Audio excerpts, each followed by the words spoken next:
Imagine you have a treehouse and a chalk password on the door keeps everyone out.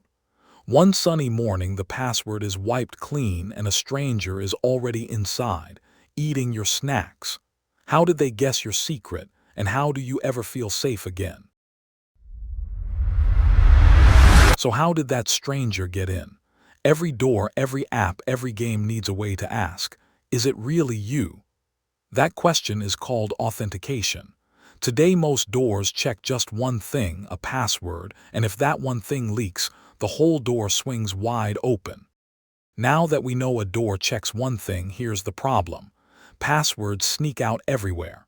They get peeked over a shoulder, written in notebooks, reused across sites, or grabbed in a giant data leak. Once your one secret is loose, anybody holding it becomes you. So how do we stop a stolen password from opening the whole door? We ask a second question, something the real you can prove right now. That extra check is the heart of two-factor authentication. One password you know, plus one more thing only you have or are. But what counts as a second thing? Security people sort proofs into three families. Something you know, like a password. Something you have, like your phone or a key. Something you are, like your fingerprint. Pick two from different families and you have real two-factor authentication. Let's see the most familiar version. After you type your password, the website texts a 6-digit code to your phone. You type it back within a minute. The site smiles because only the real you owns that phone. That code is your second factor.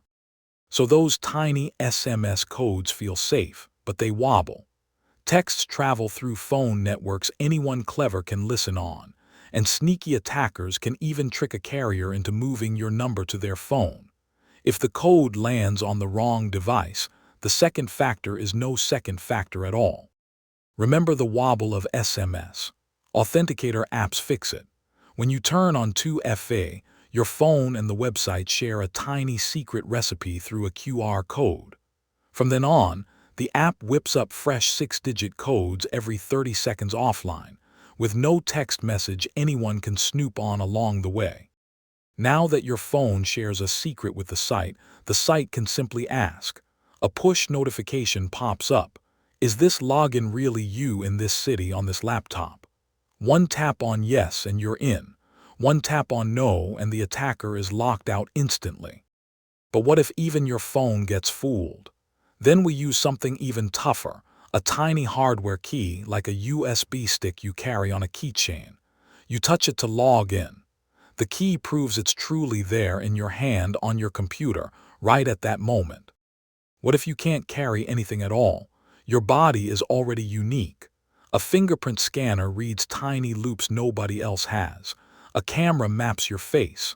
These signals never leave your phone. Only a yes or no answer slips out. That's the third family, something you are. But what if your second factor disappears, the phone slips in a pool, the key snaps in half? Most sites hand you a sheet of backup codes when you set up two-factor authentication. Print them, tuck them somewhere safe, and any one of them lets you back in once.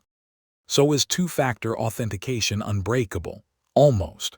Crooks build fake login pages that mirror the real one. You type your password, the fake site forwards it, then asks for your code and steals that too. That's why hardware keys are special. They refuse to talk to the wrong website at all. Now you'll start spotting two-factor authentication everywhere. Your school email, your game account, the bank app your parents use, the codes at the ATM, even the badge your doctor taps to enter the clinic. Two checks, two families, one much safer life. You just have to turn it on. So let's bring it all home. Passwords alone leak. Two-factor authentication adds a second question, pulled from a different family. No, have, or are. Codes, apps, push taps, hardware keys, and fingerprints all play this role. Two checks working together keep your tiny digital treehouse genuinely yours.